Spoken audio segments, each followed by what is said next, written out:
บุญเป็นนำพาไปพบสิ่งดีๆบุญเกิดขึ้น3 ทางทานศีลภาวนาขอเชิญร่วมทำบุญทอดกฐินสามัคคีถวายวัดทุ่งป่าเก็ดตำบลหนองหานอำเภอสันทรายจังหวัดเชียงใหม่ในวันพุธที่5เดือนพฤศจิกายนพุทธศักราช2568นี้สามารถทำบุญผ่านธนาคารกรุงไทยชื่อวัดทุ่งป่าเก็ดเลขบัญชี375-074-7407หรือสอบถามที่เจ้าอาวาส063-163-9950ปัจจัยทั้งหมดเพื่อสมทบทุนซื้อที่ดินหน้าวัดที่ยังค้างอยู่ 900,000 บาทถ้วนเพื่อเป็นพุทธบูชาให้ทานที่ดินจะได้ความมั่นคงตลอดกาล การรู้จักให้อภัยตนเองและให้อภัยผู้อื่นจะทำให้ใจเป็นสุขต่อไปขอเชิญรับฟังรายการธรรมยามแลงจากพระครูไพศาลสุตากรวัดทุ่งป่าเก็บหนองหานสันทรายได้แล้วณบัดนี้บุญที่พึ่งบุญเป็นนำพาไปพบสิ่งดีๆบุญเกิดขึ้นสามทางทางทานศีลภาวนาขอเชิญร่วมทำบุญทอดกฐินสามัคคีถวายวัดทุ่งป่าเก็บตำบลหนองหานอำเภอสันทรายจังหวัดเชียงใหม่ในวันพุธที่5เดือนพฤศจิกายนพุทธศักราช2568นี้สามารถทำบุญผ่านธนาคารกรุงไทยชื่อวัดทุ่งป่าเก็บเลขบัญชี375-074-7407หรือสอบถามที่เจ้าอาวาส063-163-9950ปัจจัยทั้งหมดเพื่อสมทบทุนซื้อที่ดินหน้าวัดที่ยังค้างอยู่ 900,000 บาทถ้วนเพื่อเป็นพุทธบูชาให้ทานที่ดิน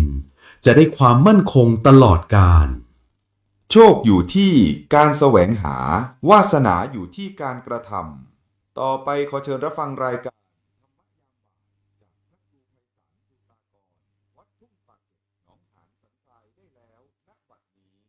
การรู้จักให้อภัยตนเองและให้อภัยผู้อื่นจะทำให้ใจเป็นสุขต่อไปขอเชิญรับฟังรายการธรรมยามแลงจากพระครูไพศาลสุตากรวัดทุ่งป่าเก็บหนองหานสันทรายได้แล้วณบัดนี้โชคอยู่ที่การแสวงหาวาสนาอยู่ที่การกระทำต่อไปขอเชิญรับฟังรายการธรรมยามบ่ายจากพระครูไพศาลสุตากรวัดทุ่งป่าเก็บ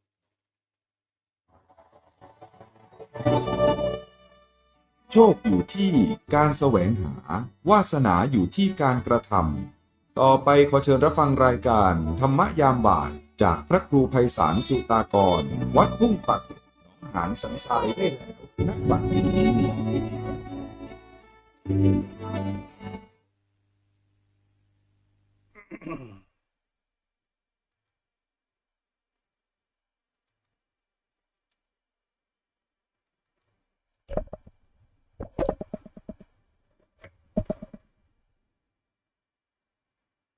กระดูกทั้งหลายเพียงไหลลดหลั่นชนชิดเชื่อนกันไข่นั้นผูกไว้เอ็นร้อยพันผูกถูกชลาลักไปไม่มีจิตใจท่อนไม้ดุดฝุ่นขอยกมือ10 นิ้วกราบนอบน้อมบรรดาอาภิวาทน้อมระลึกถึงอย่างพระอรหันตสัมมาสัมพุทธเจ้า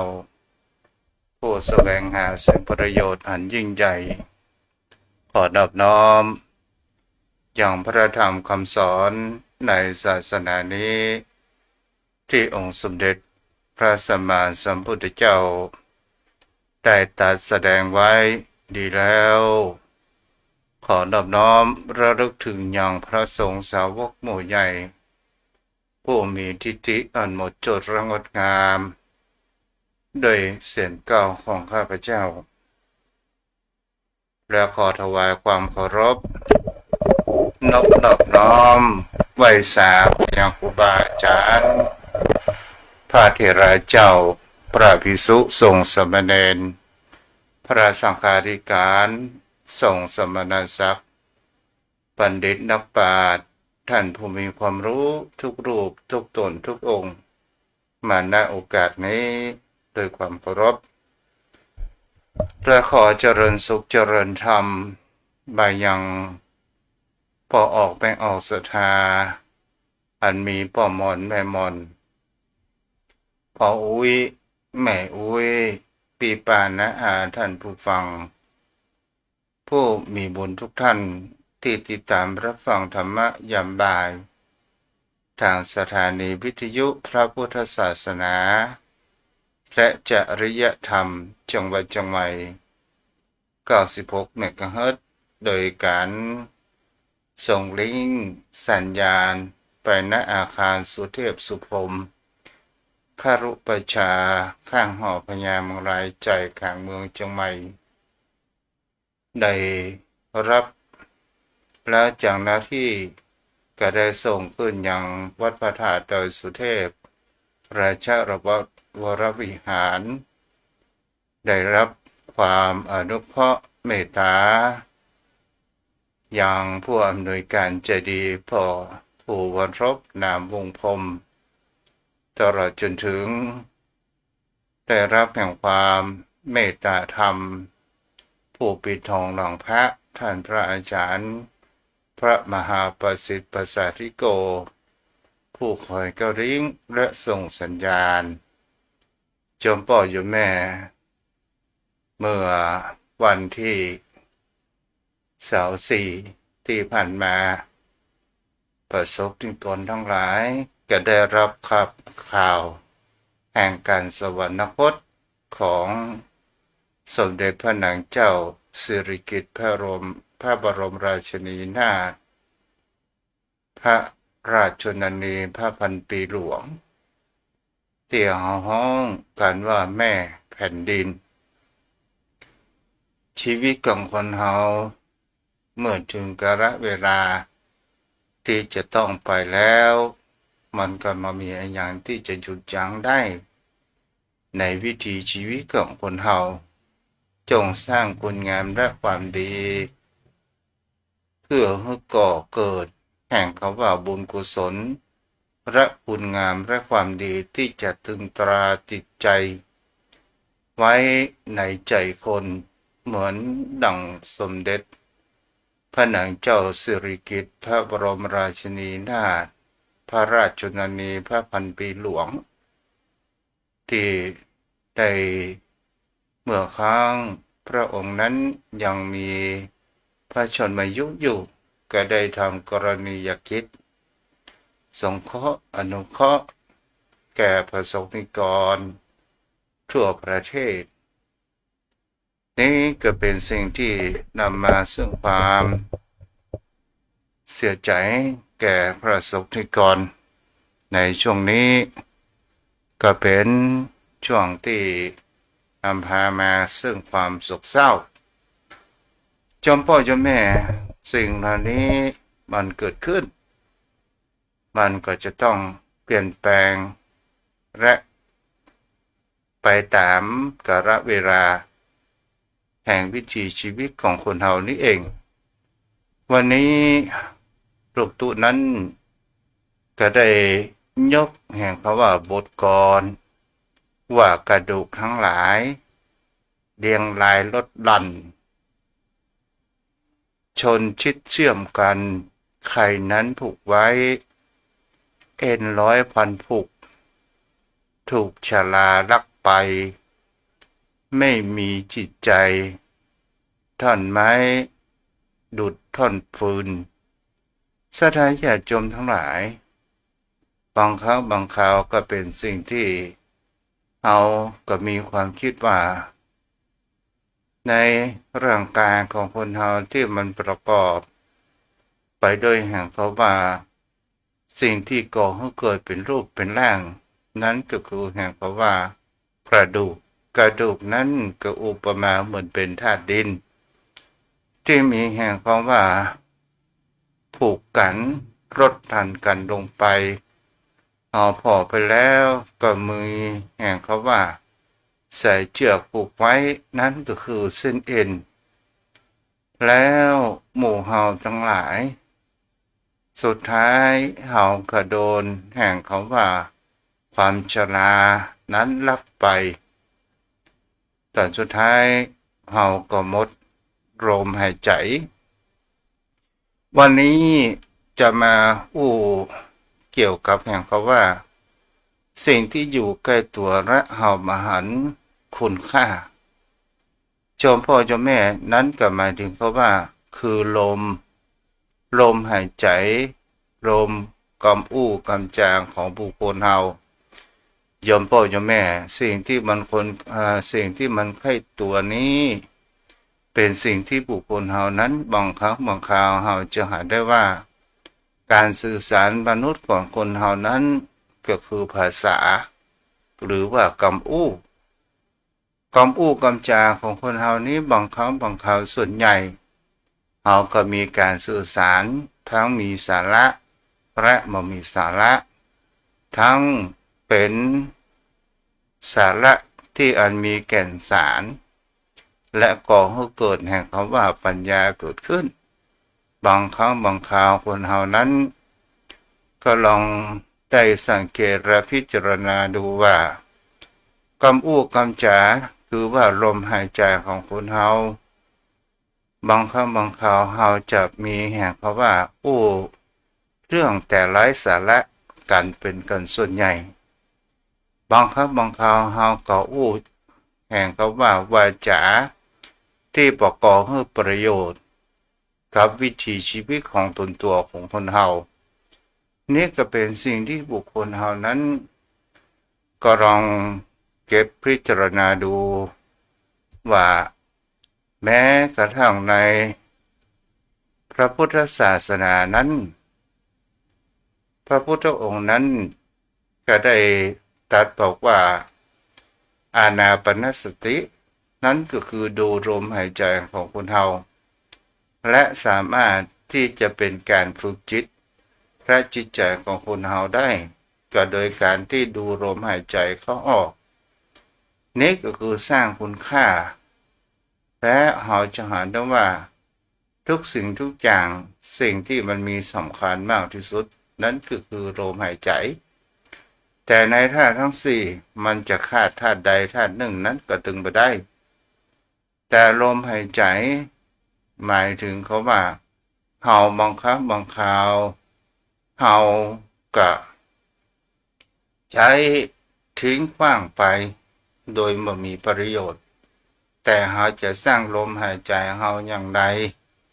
เพื่อให้เกิดประโยชน์นั้นถ้าเฮาอู้เป็นคำว่าวาจาทุกสิ่งทุกอย่างนั้น มันก็มาจากกำอู้ของคนเฮานั้นก็คือแห่งคำว่าถ้าเฮาจะศึกษาอะไรอย่างก็ตามเฮาก็จะต้องมีการสื่อสารถ้าเฮาใช้วาจาหรือว่าลมหายใจของเฮาให้มีประโยชน์คุณค่าเฮาตื่นเช้ามาและเฮาหันว่านี่ก็คือโอกาสของเฮาเมื่อเฮามีตื่นขึ้นมาแล้วล้างหน้าล้างตาทำภารกิจเสร็จเรียบร้อยสิ่งที่ประการแรกนั้นก็คือน้อมระลึกถึงยังคุณขององค์สมเด็จพระสัมมาสัมพุทธเจ้าเพราะว่าพระพุทธองค์นั้นมีทั้งปัญญาที่ควรมหากรุณาที่ควรและบริสุทธิ์ที่ควรพระองค์นั้นได้แสดงธรรมหลักธรรมของพระองค์นั้นแนบแน่นอยู่ในกับธรรมชาติเกิดขึ้นถ้าเฮาไหว้พระเฮาได้สวดมนต์ก็ถือว่าเฮาได้สร้างลมหายใจของคนเฮานั้นมีคุณค่าตลอดจนถึงเฮาได้ทำสมาธิก็คืออานาปานสติลมหายใจนี่แหละเป็นสิ่งที่ทำให้บุคคลเฮานั้นสามารถที่จะหลุดพ้นแห่งอาสวะกิเลสแห่งกิเลสต่างๆนานานั้นได้ก็เพราะกำอู้กำจาของผู้คนเฮาและเฮาก็จะเห็นได้ว่าที่เฮาที่ยินได้ฟังอยู่ขณะนี้ก็เพราะว่าเฮานั้นมีแห่งคำว่าประสาททางหูถ้าภาษาทางพระพุทธศาสนาก็เรียกว่าโสตวิญญาณคำว่าวิญญาณในที่นี้ไปใจเป็นผู้ทีปีศาจใดๆต่างๆนานาวิญญาณในที่นี้แปลว่ารู้ก็คือการรับรู้ทางหูนั่นเองเมื่อเรารับรู้ทางหูสิ่งใดที่เป็นสาระเขาก็จงเก็บเอาไว้หมั่นพิจารณาโดยมีแห่งคำว่าโยโสมนสิการก็คือการพิจารณาอย่างท่วนทีถ้าว่ามันมีประโยชน์และคุณค่าเราก็เอาเก็บไว้ประดับประดา อย่างในจิตในใจของบุคคลเฮาและเฮาก็จะได้เอาไปประพฤติปฏิบัติและอบรมสั่งสอนแห่งจิตใจเพื่อประโยชน์นั้นเกิดขึ้นลมหายใจนี้เป็นสิ่งที่สำคัญมากที่สุดฉะนั้นศรัทธาญาติโยมทั้งหลายคนเฮานั้นถ้าเฮาอู้ไปแล้วบางครั้งบางคราวเฮาอู้จางออกไปสิ่งที่บ่เป็นสาระอาจจะก่อให้เกิดการทะเลาะวิวาทก่อให้เกิดแห่งความวุ่นวายขึ้นคือในจิตส่วนตัวของบุคคลเฮานี่เองสิ่งที่สำคัญมากที่สุดนั้นก็คือเวลาโคดจงอย่าพูดถ้าเฮาพูดก็จงมีสติและก็จะทำให้เฮานั้นบ่เกิดแห่งความพลาดพลั้งนั้นเกิดขึ้นต่อมาศรัทธาญาติโยมทั้งหลายวันนี้ตนตัวอาตมา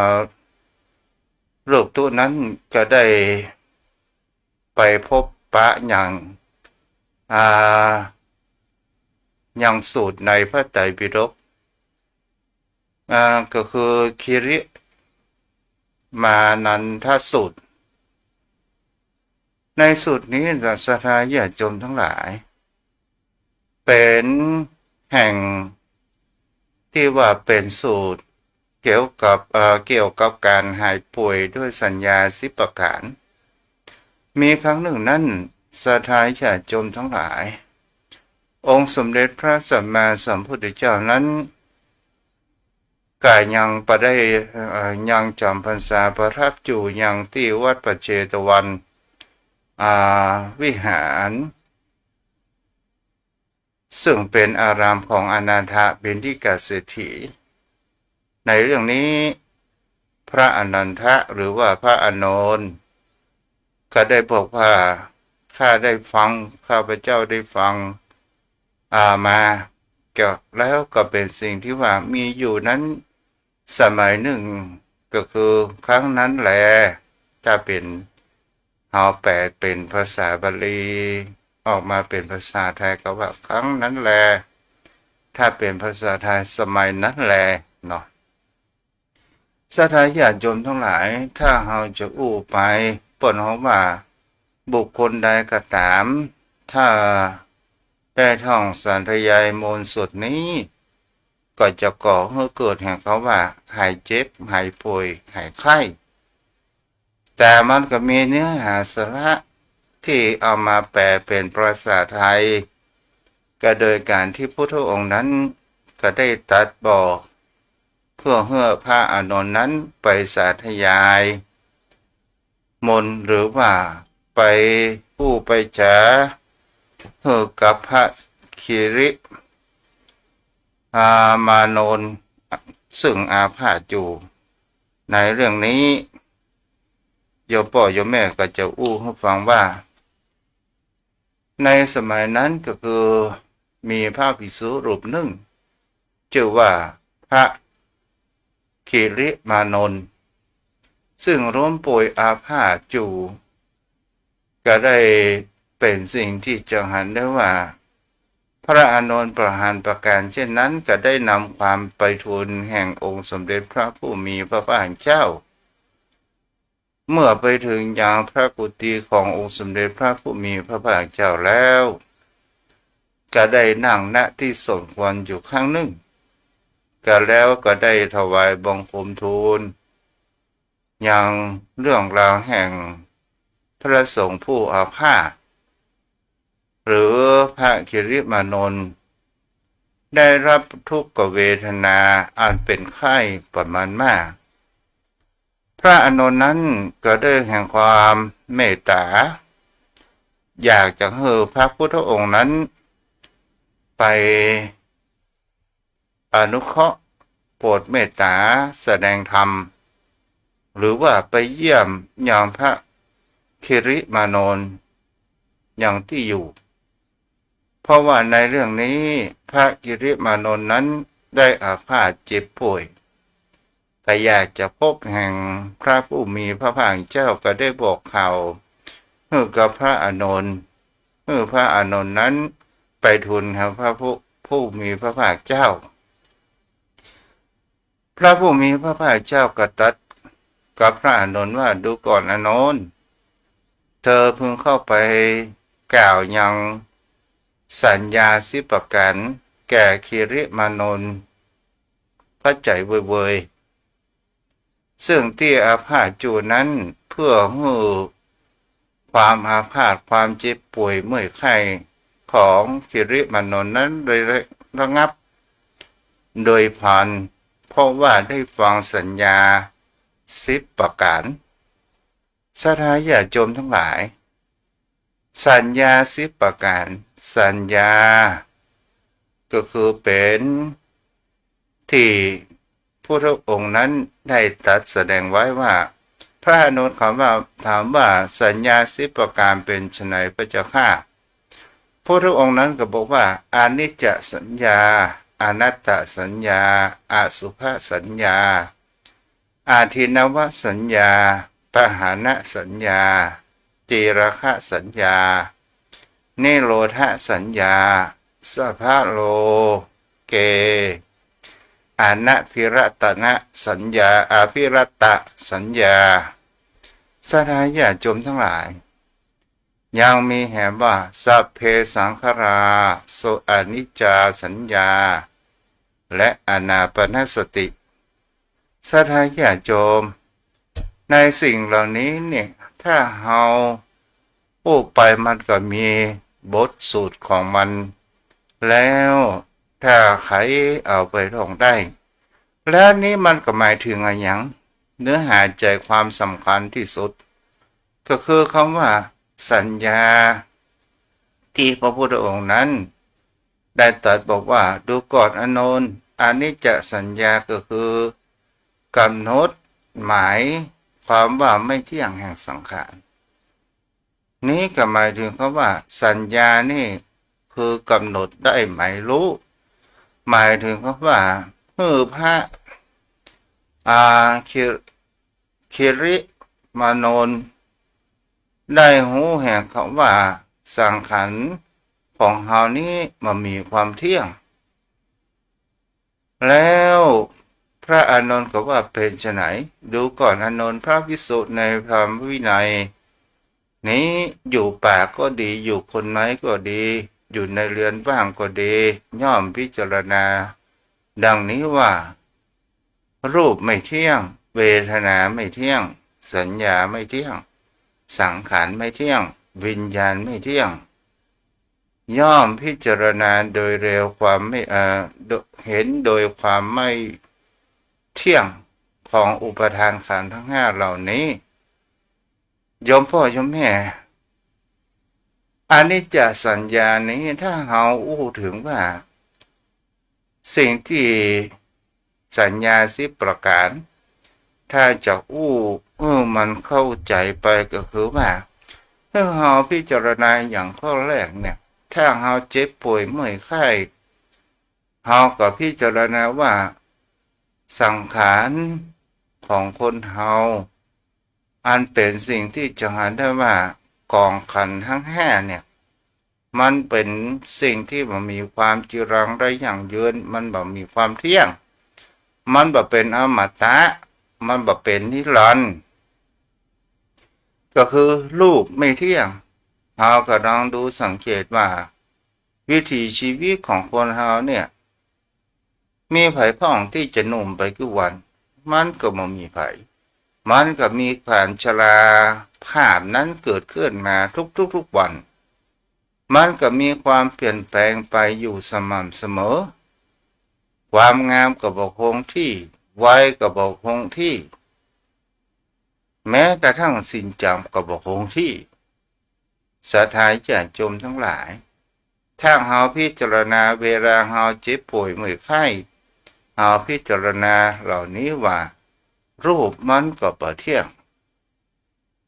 ต่อมากับความรู้สึกหรือว่าเวทนาเฮาก็มาพิจารณาแห่งคำว่าเวทนาก็คือความรู้สึกของคนเฮากันเดียวก็สุขกันเดียวก็ทุกข์กันเดียวก็สุขกันเดียวก็ทุกข์บางครั้งก็ทุกข์ถ้าเฮา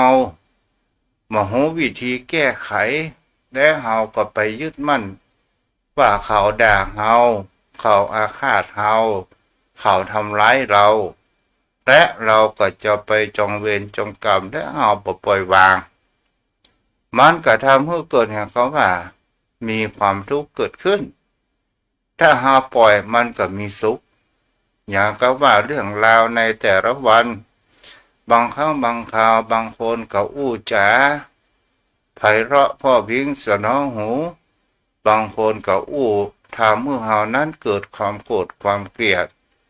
ก่อให้เกิดแห่งความเครียดต่างๆนานานั้นเกิดขึ้น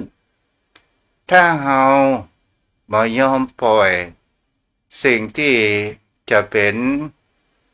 ดีก็ตามบ่ดีก็ตามและเฮาจมปักอยู่ที่นั้นกาลเวลามันก็ผ่านไปแต่เฮาปล่อยให้มันผ่านตามเวลาก็อุปมาเหมือนดั่งน้ำถ้าเฮาไปกักขังน้ำไว้ตอนใหม่ๆนั้นมันก็อยู่นิ่งพอนานไปมันก็ทำให้น้ำนั้นเน่าเหม็นเกิดขึ้นถ้าเฮาปล่อยให้มันไหลผ่านไปมันก็มามีแห่งคำว่าเน่าเหม็นเกิดขึ้นนี่แหละประการเช่นนี้ก็คือคำว่าเวทนาผู้กับโยมพ่อโยมแม่นั้นได้เข้าใจต่อมาสัญญากับเรื่องสัญญาก็คือกำหนดได้ไม่รู้สัญญาของคนเฮานี้เนี่ยโยมพ่อโยมแม่เฮาก็รอดูสังเกตว่าถ้าเฮาอยู่พันใดเฮาก็รู้จักผลพันนั้นเป็นส่วนมากแต่ถ้าว่าเฮาย้ายที่อยู่จากที่สถานที่เกิดและเฮาไปอยู่ที่อื่นสัญญาและความทรงจำได้ไม่รู้นั้นก็คือเฮาจำหน้าค่าตานั้นได้บางครั้งบางคราวเฮาก็จำชื่อเขานั้นบ่ได้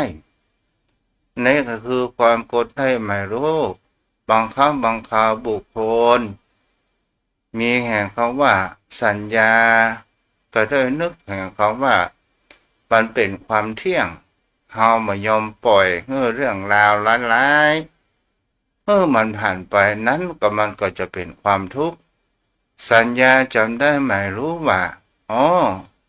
องค์สมเด็จพระผู้มีพระภาคเจ้าได้ตรัสแสดงธรรมไว้แล้วว่าโลกนี้ตกอยู่ในกฎของพระไตรลักษณ์ว่าทุกสิ่งทุกอย่างบ่เที่ยงแท้และบ่แน่นอนทุกสิ่งทุกอย่างมันก็ต้องเปลี่ยนแปลงและดับสลายเพราะความบีบคั้นนั้นก็เรียกว่าความทุกข์ทุกสิ่งทุกอย่างนั้นมันก็เป็นสุญญตาหรือว่าอนัตตาบ่มีแห่งคำว่าเนื้อหาสาระเฮาก็มาเพียงแค่บนโลกนี้เพียงแค่ชั่วคราวและเฮาต้องคำถามว่าเฮามาบนโลกใบนี้เฮาจะมาเอาอะไรหยัง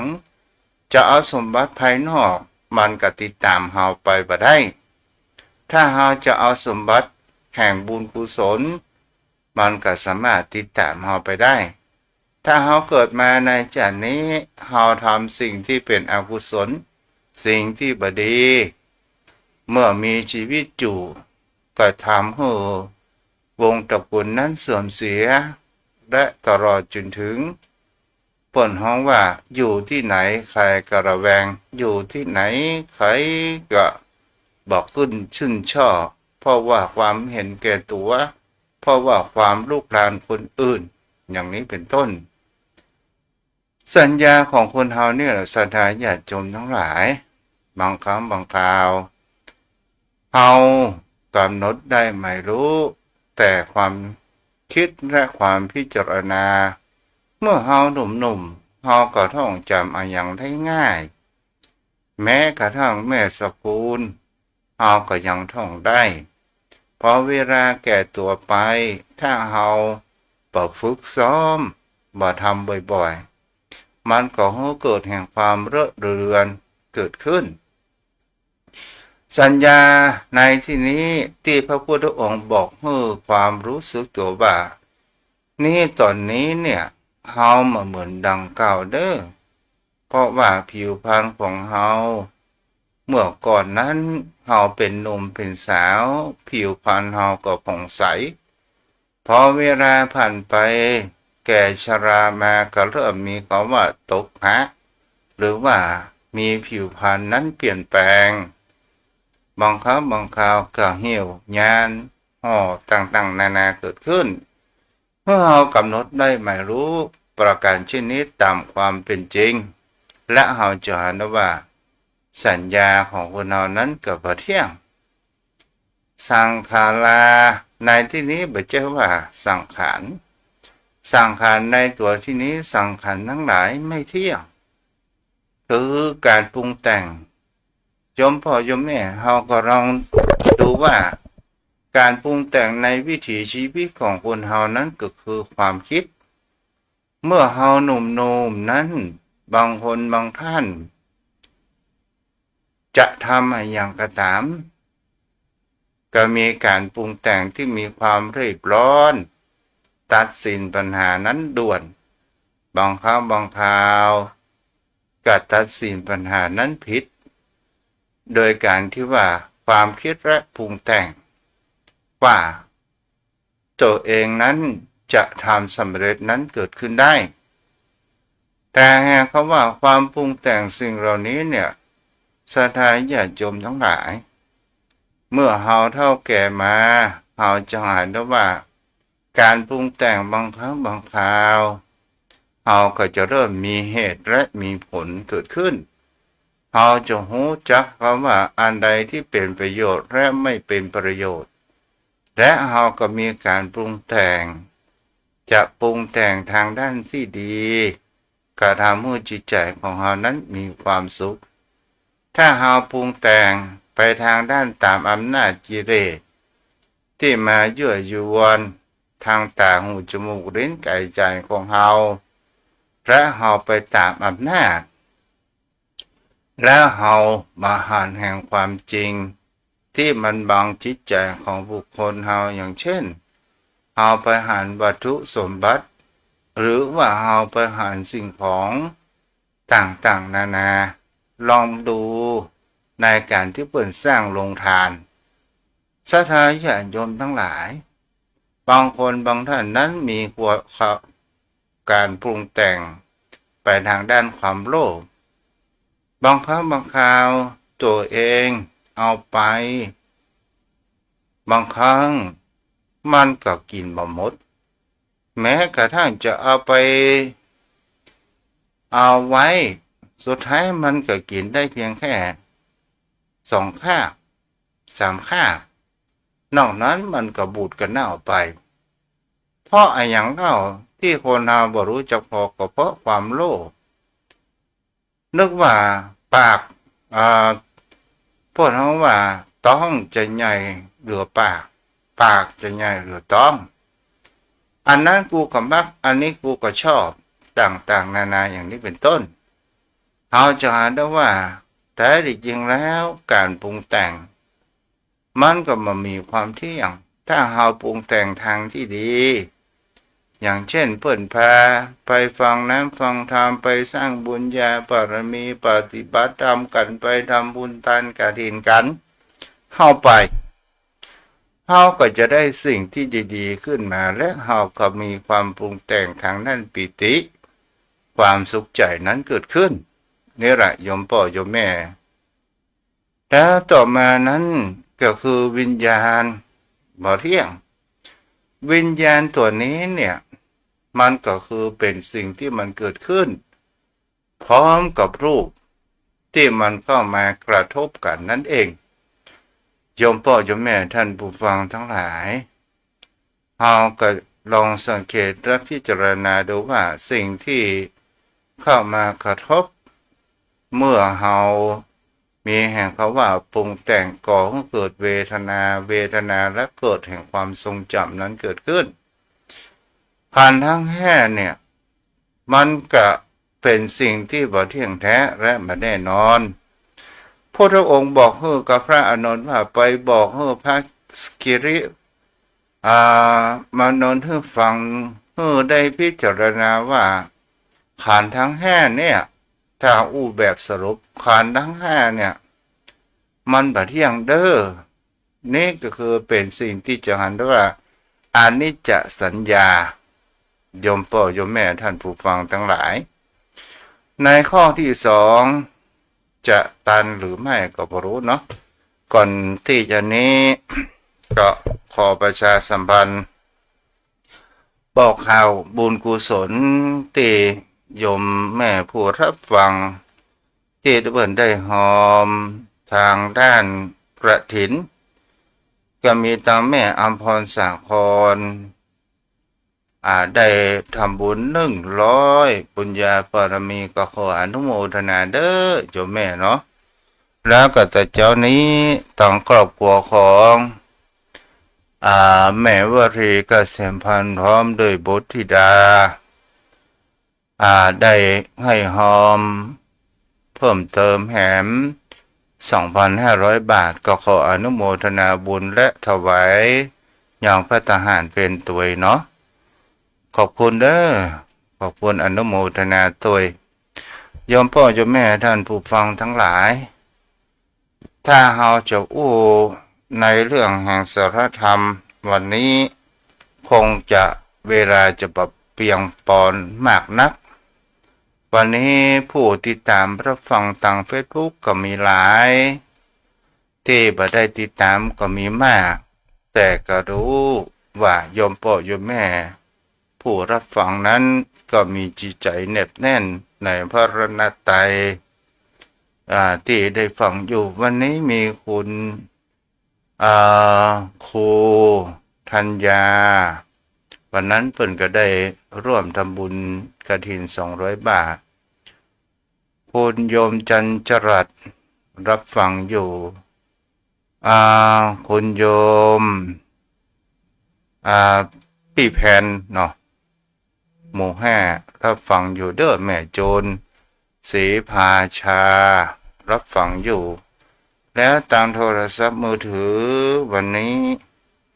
ก็มีแม่น้อยในเมืองแม่หอมประสางรับฟังอยู่ก็อนุโมทนาบุญด้วยเนาะเจ้าพ่อเจ้าแม่ท่านผู้ฟัง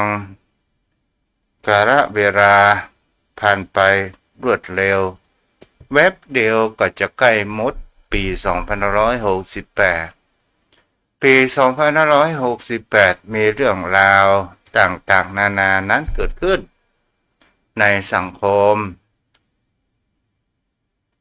ที่เฮาหันสิ่งที่เฮามาหันเฮาก็หันแล้วเฮาก็เก็บพิจารณาว่าโลกใบนี้มันก็เปลี่ยนแปลงมันก็มามีความเที่ยงทุกสิ่งทุกอย่างมันสามารถที่จะเกิดขึ้นได้เฮาก็บ่สามารถที่จะบังคับบัญชาได้ฉะนั้นศรัทธาญาติโยมทั้งหลายหลายเรื่องราวที่เกิดขึ้นแม้กระทั่งสังคมแม้กระทั่งในวิถีชีวิตของคนเฮาแต่ก็ถือว่าเฮายังมีโอกาสยังมีลมหายใจยังพอมีเวลาที่เฮาจะรีบสร้างบุญญาบารมีอันเป็นสมบัติติดตัวของเฮาหรือว่าติดจิตวิญญาณของเฮาไปทุกภพทุกชาติบุญมีจริงถ้าบุญบ่มีจริงเฮาก็บ่ได้เกิดมาศรัทธาญาติโยมทั้งหลายเฮาจะหาได้ว่าบุญมีจริง เพราะว่าเฮาได้เกิดมาก็เพราะบุญบางคนนั้นก็บ่ได้เกิดมาก็คือไปเกิดที่ไหนบ่ฮู้เนาะโยมพ่อโยมแม่แต่เฮาได้เกิดเป็นมนุษย์ก็ได้สั่งสมบุญกุศลเอาป้อไหนมาแล้วเนาะ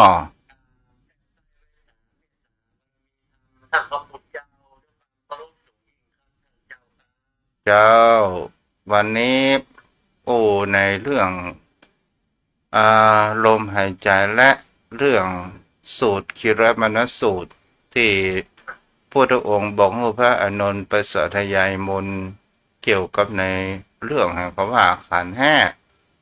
ไม่เที่ยงเนาะครับเป็นเช่นนั้นครับสัพเพธรรมานัตตาติสัพเพธรรมานัตตาสิ่งทุกอย่างเที่ยงไม่ใช่ตัวไม่ใช่ตนสัพเพสังขารานิจจาสังขารก็ไม่ อืม เป็นมันบ่สามารถจะอยู่ในบังคับบัญชาของใครได้สักคนเป็นไปตามธรรมชาติของเพิ่นความแก่ความเจ็บและก็ความตายเป็นเรื่องธรรมดาเป็นเรื่องธรรมชาติเกิดเป็นเรื่องธรรมดาตายเป็นเรื่องธรรมชาติมันเจ็บมันก็คือทุกคนก็ต้องมีเจ็บไข้ได้ป่วย สาธุอนุโมทนาบุญป้นนั้นทำบุญทานกฐินสับเสร็จเรียบร้อยดีเนาะ ครับโอ้ปิติยินดีนะครับท่านพระพุทธเจ้าอิ่มด้วยบุญไปทำบุญก็โอ้ม่วนอกม่วนใจถึงครอบครัวครับ เป็นบุญสิ่งที่เรา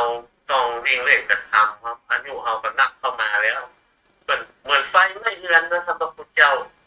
อันใดออกมาได้ก็อันนั้นเป็นประโยชน์ที่จะได้ใจครับบางชีวิตเราก็เช็คเช่นนั้นครับเดี๋ยวนี้ก็ถ้าจะอู้เป็นกาลเวลานี่มันบ่ายซ้อยแล้วมันตะวันจะตกดินแล้วเนี่ยนั่นบ่ทำประเดี๋ยวไปทำมันได้มันบ่ต้องรอลูกฟุกบ่ต้องรอโรยนะครับ มันขอให้อยู่แบบสบายเปิ้นได้กินเอาได้กินเปิ้นได้ตาลเอาได้ตาลกินอย่างเปิ้นอย่าไปตามอย่างเปิ้นสบายใจครับท่านเจ้าครับถ้ากำลังของเราถ้าเรารอโรยแล้วเปิดตาลมีนั่งนั่งก็ตามรอมันเนี่ยอย่างไปรอมันเนี่ยอย่างตามกำลังมันนะครับท่านเจ้าครับ เจ้าวันนี้เนื้อหาสาระเกี่ยวกับ ไปครับ แต่ว่าตุเจ้าได้อ่านหนังสือเอกสารเกี่ยวกับคำว่าชนเผ่าดั้งเดิมของล้านนา ไป นั่นก็คือคำว่าลวะเนาะประมาณนั้นแล้วก็มันก็มีเนื้อหาสาระว่าลวะนี้ก็คือเป็นต้นตระกูลของคนล้านนา และก็เป็นสิ่งที่จะหันได้ว่าลวะนั้นชอบอยู่ที่ราบสูง ครับพื้นที่บนดอยที่ราบสูงส่วนใหญ่ครับท่านเจ้าครับ จะ อาศัยอยู่กับธรรมชาตินะครับท่านเจ้า จะและก็ทีนี้เนี่ยจะหันถ้าว่ามันมีหลายที่หลายแห่งเกิดขึ้นก็คือว่าร้านนาเชียงใหม่ของเรานี่ก็มีขุนหลวงวิรังคะตังเชียงไฮ้ก็มีเจ้าจักรทิพย์อย่างเนี่ยเป็นหัวหน้าครับก็คือเป็นพญาเปิ้ลนะครับเป็นหัวหน้าครับ จะ เอานิยมมองว่าเป็นพ่อขุนพ่อพญาครับท่านเจ้าครับ เขาก็มาพอดูว่าวิถีชีวิตดั้งเดิมเนี่ยของที่เฮาหันไก่ก็คือเปิ้นได้เขียนมาว่าละไขนาใส่นาบ้านเฮาจะหันโบราณประเพณีของเฮามีหลายอย่างเช่นเลี้ยงผีต้งผีนาเลี้ยงผีหอผีเฮือนเลี้ยงยังป่อเสื้อบ้านเสื้อจองนอกผนันเนาะ ครับยังสืบทอดมาประเพณีความเชื่อความศรัทธายังสืบทอดอยู่มันก็บ่งบอกถึงความกตัญญูความรู้คุณนะครับ และเรื่องถึงคุณของเปิดที่ผีมันเป็นคำจากปักความของร่างงานของเรานั่นก็คืออาหับที่ปกปักรักษาเราเหมือนเทวดาอย่างหนึ่งนะครับท่านเจ้าครับไม่ใช่เป็นสิ่งที่น่ากลัวน่าเกลียดยั้งนะเพราะว่าคำว่าผีนะครับ มันเป็นคำนิยามเรื่องของเจ้าล้านนาของเรามันจะเป็นสิ่งที่น่าเกลียดอย่างสักอย่างที่เคารพนับถือกราบไหว้สักการะบูชาบางทีก็ห้องเสื้อบ้านเสื้อเมืองเทพุเทวดารักษาบ้านเมืองรักษาบ้านจองหอเงินเนี่ยครับท่านเจ้าครับจ้าแล้วก็นี่ก็คือศาสตราจารย์ดร.สิทธิ์บุญอินผู้อำนวยการสถาบันวิจัยสังคมตั้งแต่ปี41เนาะเพราะเปิ้นคือความหมายอธิบายไว้ก็คือเปิ้นได้วิจัยใช้เวลาในการสืบสวน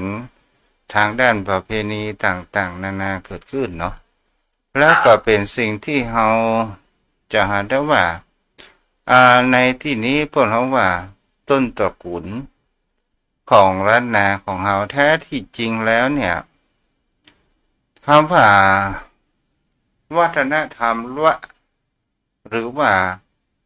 เป็นวัฒนธรรมที่ด้อยกว่ามอญและไทยอาศัยอยู่บนดอยในเชิงดอยในตำนานเช่นชินการมาลี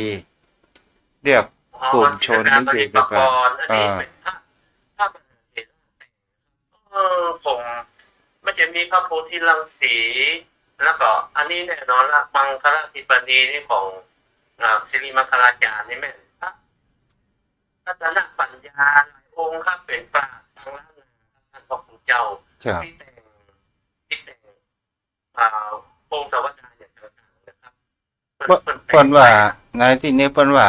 ละนั้นเป็นกลุ่มคนที่อยู่ภาคเหนือตอนบนมาตั้งแต่เก่าแต่เดิมตำนานละก็คือตำนานพื้นเมืองเชียงใหม่เมืองเชียงแสนเมืองพะเยาและตำนานพระธาตุดอยตุงละอาศัยอยู่กระจัดกระจายตามภูเขามีจังหวัดเชียงไฮ้อยู่ที่บนดอยตุงจังหวัดเชียงใหม่อยู่ที่ดอยสุเทพแม่ริมแห่งดงสัมปะตองจอมตองและฮอดและก็มีตังเมืองน่านมีระอยู่อาศัยในอำเภอปัวจาระหัวหน้ากลุ่มมีขุนเพิ่นฮ้องว่าขุนหรือสมั่งระก็คือขุนวิลังคะเนาะพวกนั้นเนาะเป็นหัวหน้าเป็นพญาเป็นพ่อขุนนะครับมันสุโขทัยกับพวกของสมัยแล้วก็ห้องพ่อขุนแบบอย่างพ่อขุนเอาเฮานี่พ่อขุนเมืองลายอย่างสุโขทัยพ่อขุนรามคำแหงครับก็คือโอ้ถึงว่าพ่อขุนรามคำแหงเนี่ยต้นก็เป็นเผ่าเป็นละเหมือนกันนะเนาะปะนั้นเนาะครับก็อยู่ร่วมสมัยครับพญามังลายของเราท่านเจ้าพญางามเมืองพญางามมังลายแล้วก็พ่อขุนเนาะขุนรามคำแหงเนี่ยอยู่ร่วมสมัยกันเนาะเพื่อนมาสร้างเมืองเชียงใหม่ภาษาท่านเจ้าครับได้คือมีมิตรภาพกันเนี่ยได้ช่วยกันลบราค่าฟันกันท่านเจ้าไม่เชื่อว่าพญามังลายมาไล่ขุนวิลังคานี่บ่ใช่นะบ่ใช่ครับท่านเจ้าคนละสมัยกันครับอันขุนวิลังคะนี่สมัยพระนางจักรเทวีแล้วครับโอ้อันนั้นเป็นพันกว่าปีแล้วครับท่านเจ้าครับแล้วก็พญามังลายนี่รุ่นลูกเนาะรุ่นหลายรุ่นอยู่ครับเชียงใหม่เขาได้700กว่าปีครับแต่อันนี้ปุญชัยเขาได้1,000กว่าปี1,300กว่าปีท่านเจ้าครับนะครับพวกเต่าคนละสมัยแล้วครับท่านเจ้าครับวิลังคะนี่กับพระนางจักรเทวีนี่รุ่นกันที่เปิ่นอยากได้พระนางมาเป็นมเหสรีนะครับแต่ว่าพระนางเพิ่นเบาก็เลยมันเป็นอาจจะเป็นปลาอย่างนั้นเขาได้เกิดร่วมสมัยเนาะแต่พวกก็เขียนให้ในพงศาวดารของท่านปุญชัยเหมือนกันนะครับท่านเจ้าครับถ้าอู้ถึงเรื่องพระนางจามเทวีเนี่ยแท้ที่จริงเพิ่นเป็นลูกไผ่กันแน่หรือว่าเป็นลูกยังเมืองละโวหรือว่าเป็นลูกบุญธรรมของพระฤาษีอันนี้กับมันยังกับมันแน่มันนอนเหมือนกันนะปะนะเนาะมันเป็นพงศาวดารครับท่านเจ้าแล้วก็เป็นตำนานคือมันเล่าสืบกันแต่มันก็ใช่เป็นประวัติศาสตร์ถ้าประวัติศาสตร์นี่มันจดได้กำหนดพงศาวดารตำนานนี่ขอโทษนะครับความเชื่อถือมันบ่ร้อยเท่ากับประวัติศาสตร์เนี่ยครับท่านเจ้าอาจจะคนไทยเป็นคนแต่งมาแล้วก็แต่งอาจจะไปเรื่องเกิดความแต่หลักฐานของพระนางจามเทวีนี่เปิ้นมีเนาะปะนั้นอย่างก็เมืองหอดน่ะเปิ้นหยุดพักที่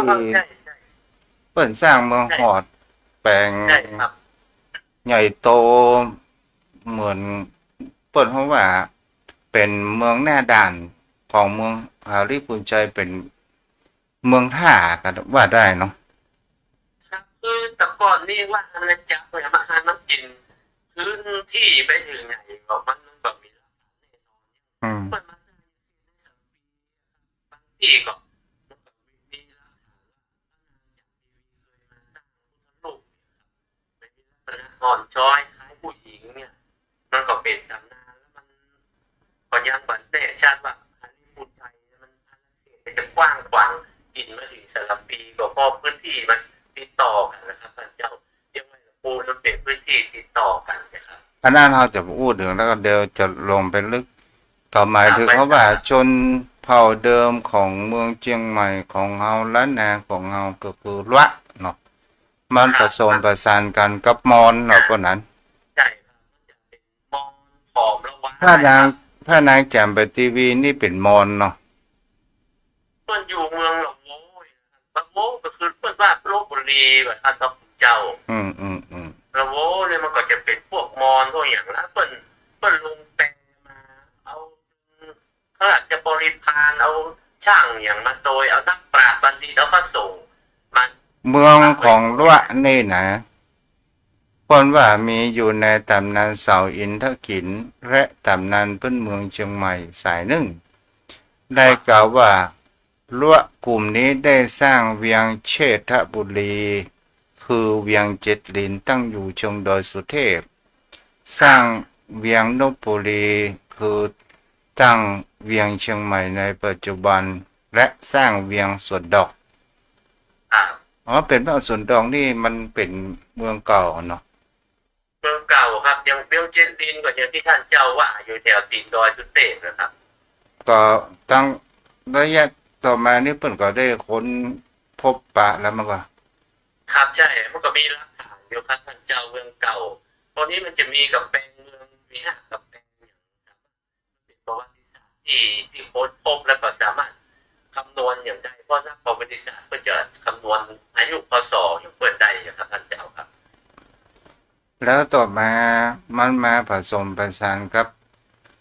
ไทยยวนเนาะก็นะครับ ใช่ครับท่านเจ้าและช่วงหลังๆนี้ประชากรน้อยของพระเจ้ากาวิลาที่เปิดเอาพี่น้องชาวยองนกทางเชียงแสนก็มาครับที่มาตั้งโลกหลักฐานอยู่ในเขตเชียงใหม่เพื่อก็ยังใช้นามเดิมของเปิดอยู่อย่างเชียงแสนเพื่อก็มาสร้างที่เชียงแสนเชียงขางเมืองสาเมืองกายเพื่อก็เพิ่นก็กวาดต้อนหรือเจิญมาจากเมืองพม่าเนาะครับท่านเจ้าครับ อ๋อละเชียงรายนี่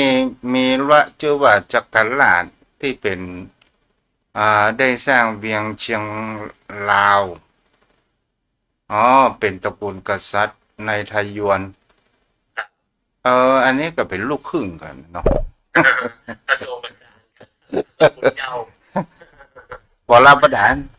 อุปากังวลไปแล้วอันนี้ ขอกราบแต้มได้เลยท่านเจ้าขอ